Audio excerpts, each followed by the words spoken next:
예, 매주 금요일 만나는 한상혁의 나비효과 시간입니다. 오늘은 네이버와 카카오 영토 확장을 한참 진행 중입니다. 관심 많으실 텐데요. 관련된 이야기 집중적으로 진행하겠습니다. 유한타증권 파이낸서부 강남점 한상혁 과장 오셨습니다. 어서 오십시오. 네, 안녕하세요. 네, 네이버와 카카오가 기세가 지금 대단하지 않습니까? 네, 맞습니다. 어떤 변화들이 일어나고 있는 건지부터 체크해 주세요. 일단은 네이버와 카카오 두 회사 모두 지금 최근에 엄청난 변화를 좀 하고 있어요. 네. 지금 하고 있는데 오늘은 이와 관련된 이제 컨텐츠 얘기를 좀 한번 해보도록 하겠습니다. 일단 뭐 두 회사 모두 대한민국에서 모르는 분들은 아마 없을 거예요. 네이버랑 카카오는 전 국민이 다 아는 기업이다라고 할 수 있을 것 같은데요. 사업적인 면을 본다라고 하더라도 좀 공통적인 부분이 좀 있고요.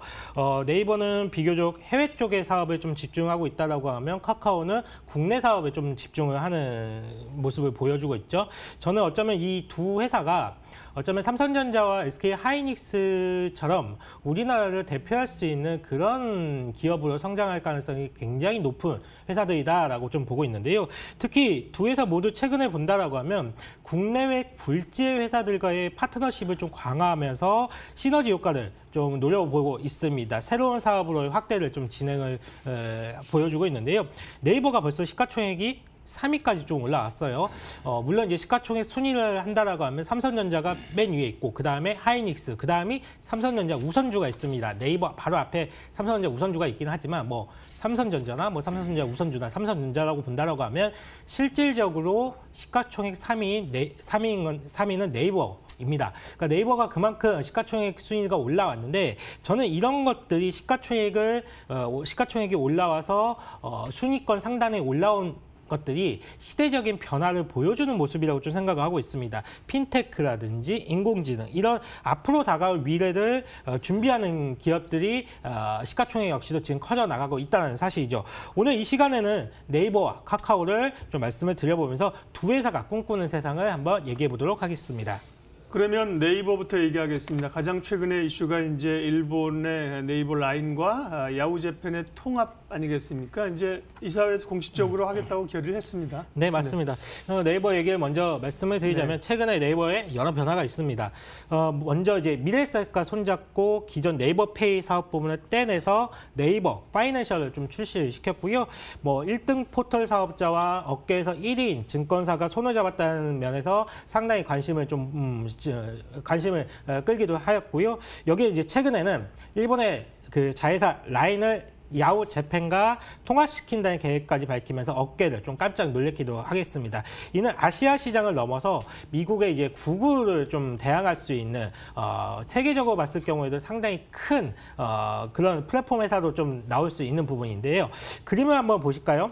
보시면 네이버와 소프트뱅크가 라인과 지홀딩스의 사업을 이관하고 지분 교환을 통해서 양사가 지주회사를 5대5 비율로 소유하는 건데요.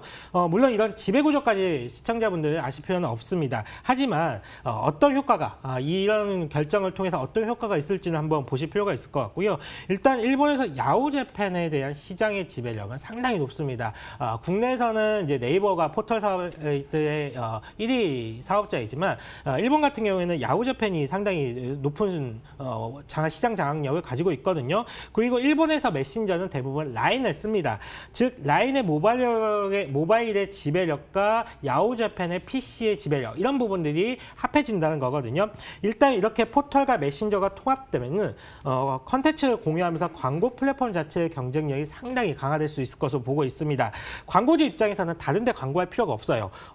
PC와 메신저 시장에서만 광고를 한다고 하더라도 마케팅 효과가 엄청나게 나올 수가 있거든요. 그리고 네이버 입장에서 본다라고 하면 라인의 연결 실적이 바로 빠지게 됩니다. 그리고 지홀딩스의 실적이 연결로 잡히게 될 건데, 지홀딩스 같은 경우에는 실적이 흑자가 계속적으로 나는 구조고, 라인 같은 경우에는 한 2천억 정도 적자가 나는 구조였거든요. 그렇게 본다라고 하면 지분법 이익으로 본다라고 하더라도 즉각적으로 적자가 났던 라인 부분이 빠지고 흑자가 나는 지홀딩스가 실적이 잡히면서 실적 개선 효과가 즉각적으로 나타날 것으로 좀 보고 있고요.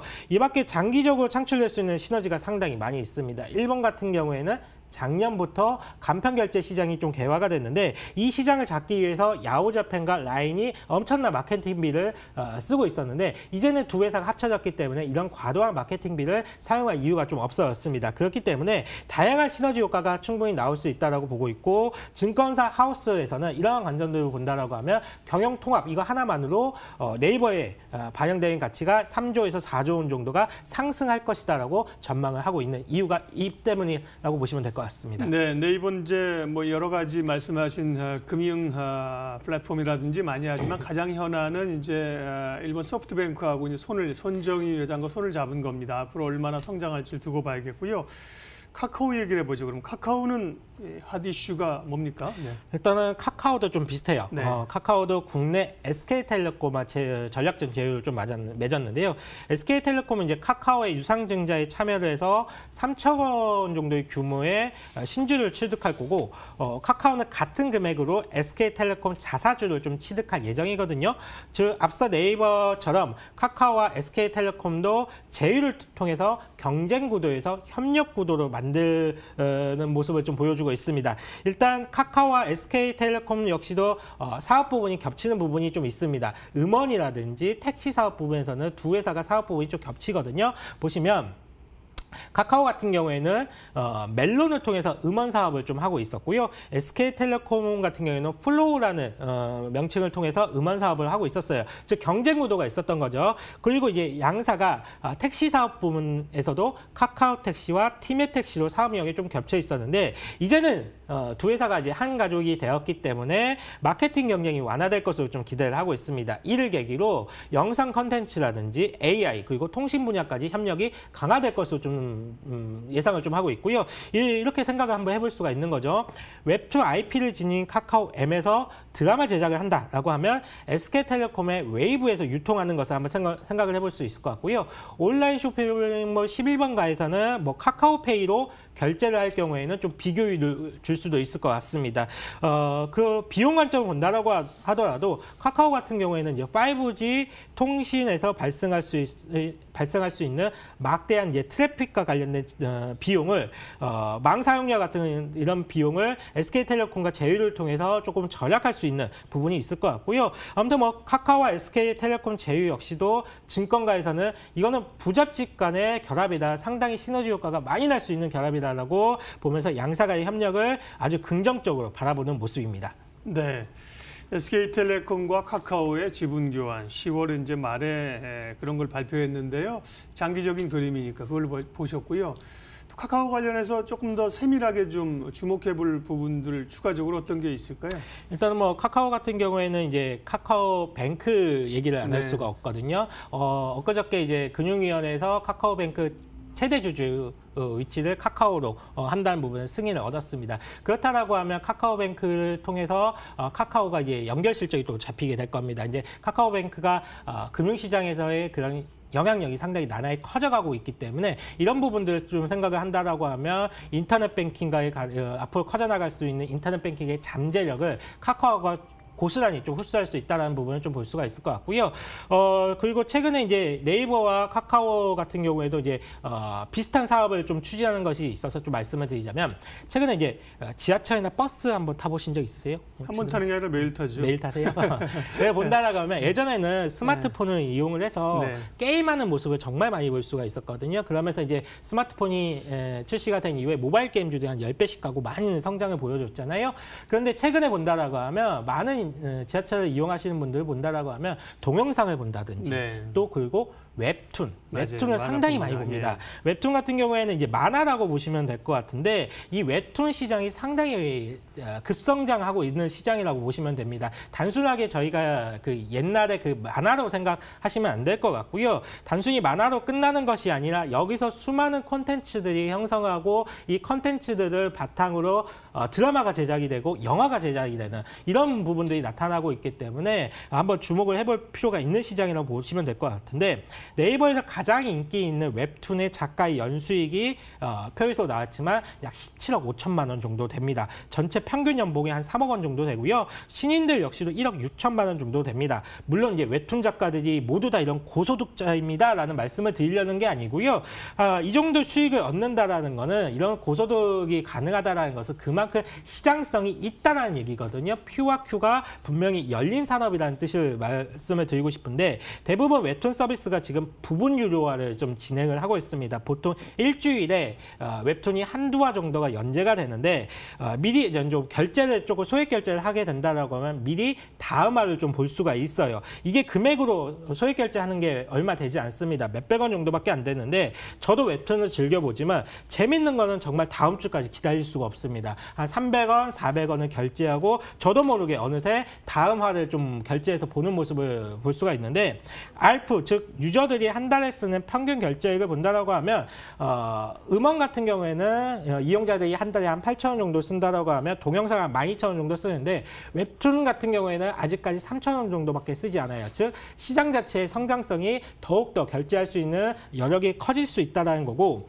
재밌는 건 한 번 결제한 이용자가 계속 결제를 한다는 거죠. 즉 한 번 결제를 하게 된다면 끊을 수가 없다는 거예요. 다음 화를 미리 계속 볼 수밖에 없다는 그런 중독성이 있다는 게 상당히 재밌는 부분이고요.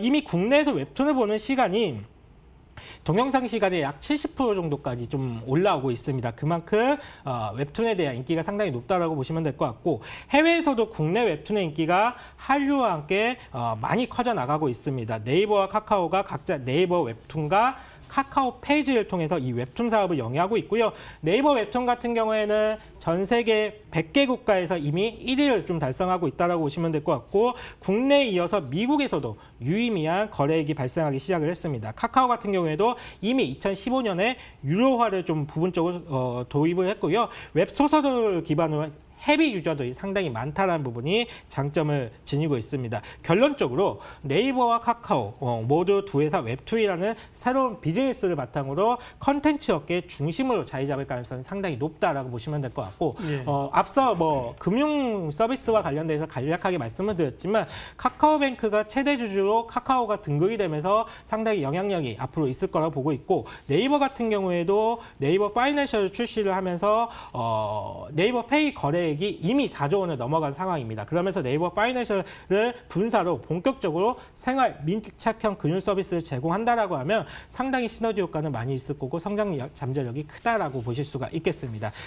시간이 좀 있으니까 제가 차트 한번 보시면서 간략하게 두 회사 한번 보도록 할까요? 그렇죠. 시간이 있는 게 아니라 그거를 마무리를 이제 방점을 찍어야 되는 거죠. 좋은 네. 얘기를 두 회사 쭉 했는데 그러면 지금 카카오와 네이버를 지금 사라는 얘기냐, 장기적으로 어떻게 했냐, 그게 제일 중요한 얘기죠. 예, 맞습니다. 일단 네이버 차트 한번 보시면 네이버가 소프트뱅크의 그런 협력 관계를 밝히면서 주가가 상당히 좀 많이 올랐습니다. 하지만 우리가 시장을 바라볼 때 주도주에서 항상 종목을 찾아야지 큰 수익을 얻을 수가 있거든요. 근데 주도주라는 거는 간단합니다. 시장 평균 대비 아웃퍼폼을 하고 있느냐, 언더퍼폼을 하고 있느냐 이 부분을 좀 확인을 해보시면 될 것 같은데 네이버 같은 모습을 보게 된다면 분명히 거래소 시장보다 상당히 아웃퍼폼하는 모습을 보실 수가 있습니다. 그렇기 때문에 네이버 같은 경우는 주도주다라고 말씀을 드릴 수 있겠고요. 카카오도 마찬가지입니다. 카카오도 지금의 흐름 모습이 거래소 시장보다 아웃퍼폼하는 모습을 보여주고 있기 때문에 카카오 역시도